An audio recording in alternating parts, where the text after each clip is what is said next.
बारिश हर साल आती है, लेकिन इस बार बारिश सिर्फ नदियां ही नहीं लाई बल्कि अपने साथ कई ऐसे सवाल लेकर आई हैं जिनका जवाब आज भी तलाशा जा रहा है। कुछ दिन पहले उत्तर प्रदेश के शामली जिले में दिल्ली देहरादून इकोनॉमिक कॉरिडोर के एक नए हिस्से पर बना एक बड़ा गड्ढा पूरे देश में चर्चा का विषय बन गया। सोशल मीडिया पर तस्वीरें और वीडियो तेजी से वायरल हुई। लोगों ने सवाल उठाना शुरू कर दिया कि जिस एक्सप्रेसवे को देश की आधुनिक सड़क परियोजनाओं का प्रतीक बताया जा रहा था, जिस पर हजारों करोड़ रुपए खर्च किए गए, आखिर उसकी सड़क पहली ही बड़ी बारिश में कैसे धंस गई? क्या ये सिर्फ असामान्य बारिश का असर था या फिर कहीं तैयारियों में कोई कमी रह गई? लेकिन अगर आपको लगता है कि ये सिर्फ एक अकेली घटना है तो कहानी यहीं खत्म नहीं होती। पिछले कुछ महीनों में देश के अलग अलग हिस्सों में ऐसी कुछ तस्वीरें सामने आई हैं।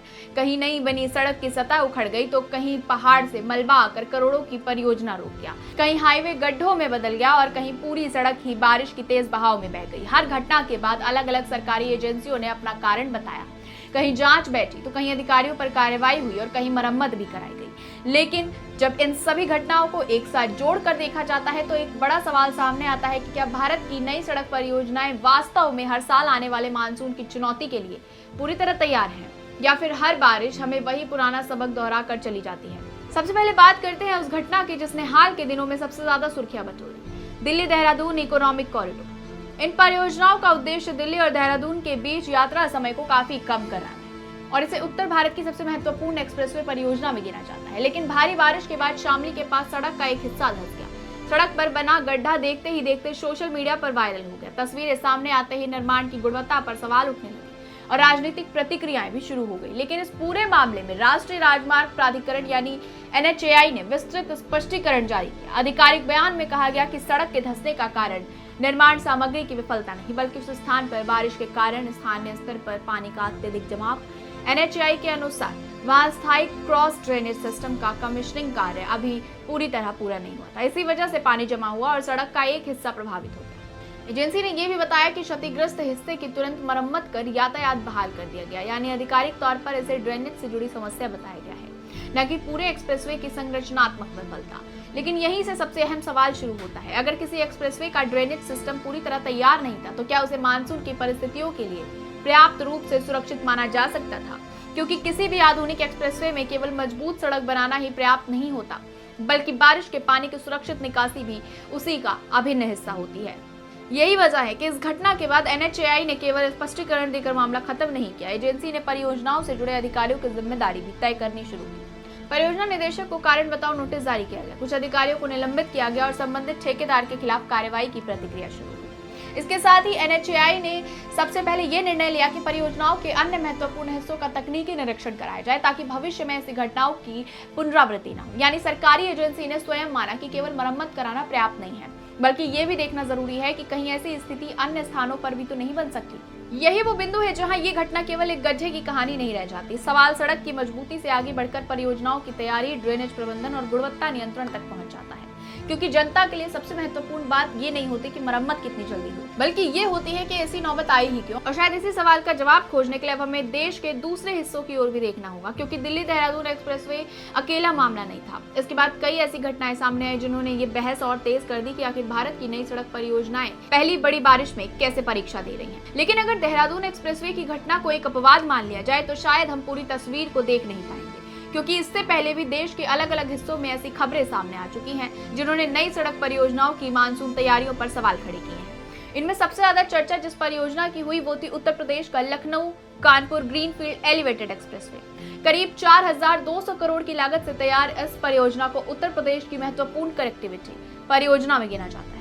उद्घाटन के बाद उम्मीद थी कि ये दोनों शहरों के बीच यात्रा को तेज और आसान बनाएगी, लेकिन उद्घाटन के महज 13 दिन बाद ही उन्नाव के पास सड़क की ऊपरी सतह के हिस्से में सरफेस स्लिपेज यानी परत खिसकने की घटना सामने आने लगी। घटना की तस्वीरें सोशल मीडिया पर फैलते ही लोगों ने सवाल उठाने शुरू कर दिए। अगर एक नई सड़क पर इतनी जल्दी सतह प्रभावित हो सकती है तो आने वाले वर्षों में उसका प्रदर्शन कैसा रहेगा? ये मामला इसलिए भी चर्चा में रहा क्योंकि सड़क पूरी तरह नई थी और उस पर समय का असर पड़ने का सवाल नहीं होना चाहिए था। हालांकि उपलब्ध रिपोर्टों में कहीं भी ये नहीं कहा गया कि पूरा एक्सप्रेसवे ध्वस्त हो गया था, उसकी संरचना असुरक्षित हो गई थी। रिपोर्ट केवल सड़क की सतह पर आई समस्या और उससे उठे सवालों का उल्लेख करती है। लेकिन यही बात इस घटना को महत्वपूर्ण बनाती है। किसी भी एक्सप्रेसवे की सबसे पहली परीक्षा उसके उद्घाटन वाले दिन ही नहीं होती, बल्कि तब होती है जब उस पर पहली बार लगातार बारिश होती है। हजारों वाहन गुजरते हैं और निर्माण की वास्तविकता गुणवत्ता सामने आती है। यही कारण है कि इस घटना ने निर्माण गुणवत्ता और निगरानी व्यवस्था पर सार्वजनिक बहस को जन्म दे दिया है। उत्तर प्रदेश की इस घटना के कुछ ही समय बाद नजरें महाराष्ट्र की उस परियोजना पर टिक गई जिसे देश की सबसे आधुनिक सड़क इंजीनियरिंग उपलब्धियों में गिना जा रहा था, मुंबई पुणे एक्सप्रेसवे का मिसिंग लिंक या कनेक्टिंग लिंक। लगभग 6,695 करोड़ की लागत से तैयार इस परियोजना में देश का सबसे ऊंचा केबल स्टेपल और अत्याधुनिक सुरंगें बनाई गई। इसका उद्देश्य था खंडाला घाट के कठिन हिस्सों को अधिक सुरक्षित बनाना और यात्रा का समय कम करना। लेकिन उद्घाटन के लगभग 9 सप्ताह बाद ही मानसून ने इस परियोजना की पहली बड़ी परीक्षा ली। लगातार बारिश के बीच टनल के पास भूस्खलन हुआ, चट्टानें और मलबा सड़क पर आ गए और सुरक्षा कारणों में इस हिस्से को अस्थायी रूप से बंद करना पड़ा। इसके कारण मुंबई पुणे एक्सप्रेसवे और पुराने हाईवे पर घंटों तक यातायात प्रभावित रहा। घटना के बाद सवाल उठे कि क्या इतनी बड़ी परियोजना मानसून के जोखिमों के लिए पूरी तरह तैयार थी। दूसरी ओर महाराष्ट्र राज्य सड़क विकास निगम यानी MSRDC ने स्पष्ट किया कि सुरंग या परियोजना की मुख्य संरचना को कोई नुकसान नहीं पहुंचा। निगम के अधिकारियों ने इसे अत्यधिक बारिश और प्राकृतिक भूस्खलन से जुड़ी घटना बताया और कहा कि ये निर्माण दोष नहीं है बल्कि प्रकृति की असाधारण परिस्थिति थी। इसके बाद सुरक्षा जांच कराई गई और चरणबद्ध तरीके से यातायात फिर शुरू किया गया। कहानी यहाँ खत्म नहीं होती है। कुछ दिनों बाद इसी परियोजना पर बारिश के बाद सड़क पर पॉट होल जैसे पैच दिखाई देने की खबर सामने आने लगी। इस बार MSRDC ने तत्काल मरम्मत के निर्देश दिए और ठेकेदार को कड़ी निगरानी रखने की चेतावनी दे दी।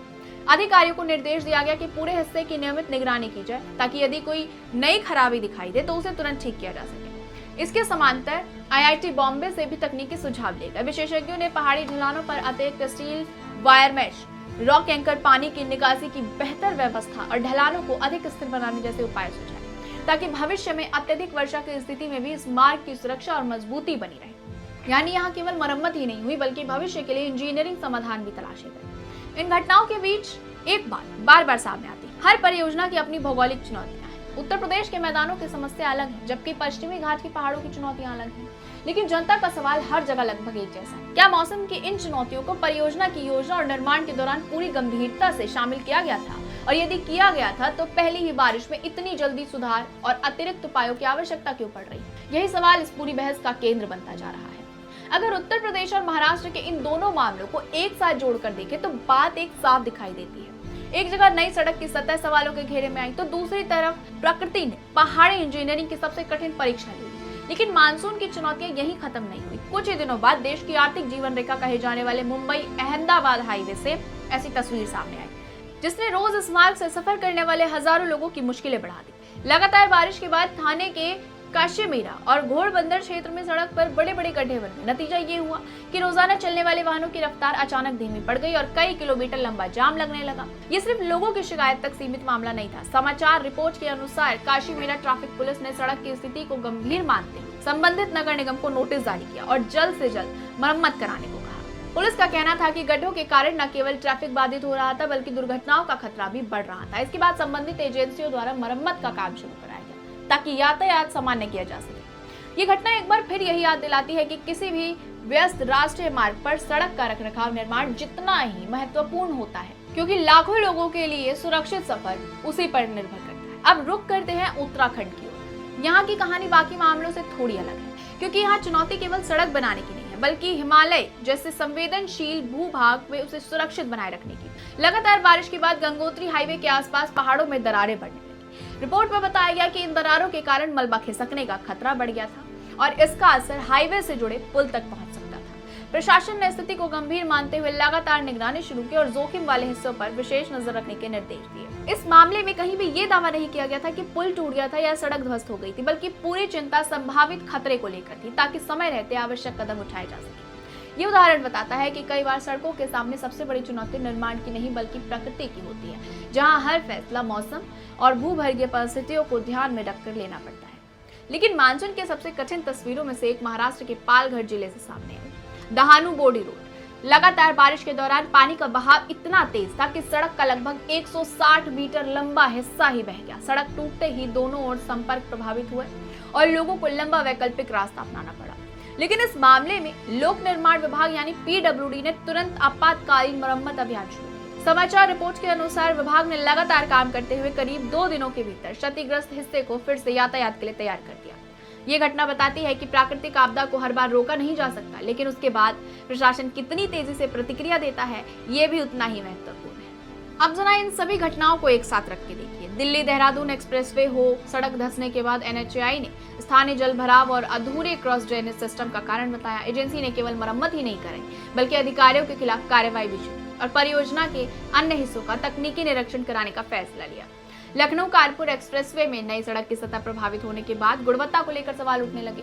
मुंबई पुणे के मिसिंग लिंक में भारी बारिश के कारण भूस्खलन हुआ, जिसके बाद सुरक्षा जांच हुई, यातायात बहाल किया गया और आईआईटी बॉम्बे के सुझाव के आधार पर ढलानों को और सुरक्षित बनाने के उपायों पर काम शुरू किया गया, ताकि भविष्य में अत्यधिक वर्षा की स्थिति का बेहतर सामना किया जा सके। यानी इन सभी मामलों में एक बात समान है, कहीं ड्रेनेज समस्या सामने आई, कहीं सड़क की सतह, कहीं पहाड़ी, कहीं भूभाग और कहीं असाधारण बारिश। लेकिन हर घटना के बाद एक चीज जरूर समान रही है, जवाबदेही की मांग। क्योंकि जनता के लिए ये मायने नहीं रखता कि सड़क किस एजेंसी ने बनाई, ये किस विभाग के अधीन है। उसके लिए सबसे महत्वपूर्ण बात यह है कि जिस सड़क पर वो अपने परिवार के साथ सफर कर रहा है वो हर मौसम में सुरक्षित हो। और शायद यही इस पूरी कहानी का सबसे बड़ा निष्कर्ष है। भारत तेजी से एक्सप्रेसवे और हाईवे का विशाल नेटवर्क खड़ा कर रहा है। ये विकास की दिशा में बड़ा कदम है, लेकिन विकास की असली परीक्षा उद्घाटन समारोह में तो कभी नहीं होती। उसकी असली परीक्षा होती है जब पहली बार तेज बारिश होती है, जब पानी घंटों तक सड़क पर बहता है, जब पहाड़ों से मलबा गिरता है और जब इंजीनियरिंग को प्रकृति की सबसे कठिन चुनौती का सामना करना पड़ता है। अगर हर घटना के बाद समय पर जांच हो, जहां जरूरत हो वहां अधिकारियों की जवाबदेही तय हो, कमियों को स्वीकार कर उन्हें सुधार लिया जाए और तकनीकी सुझाव को ईमानदारी से लागू किया जाए, तो शायद अगली बार बारिश आने पर सुर्खियां किसी सड़क के धंसने की नहीं, बल्कि उस भरोसे की होंगी जिसे जनता अपने टैक्स के पैसों से बनी हर सड़क और हर पुल के साथ जोड़कर देखती है। फिलहाल इस वीडियो में इतना ही। मिलते हैं अगले किसी बड़ी अपडेट के साथ। तब तक के लिए बने रहिए और देखते रहिए HB डिकोड।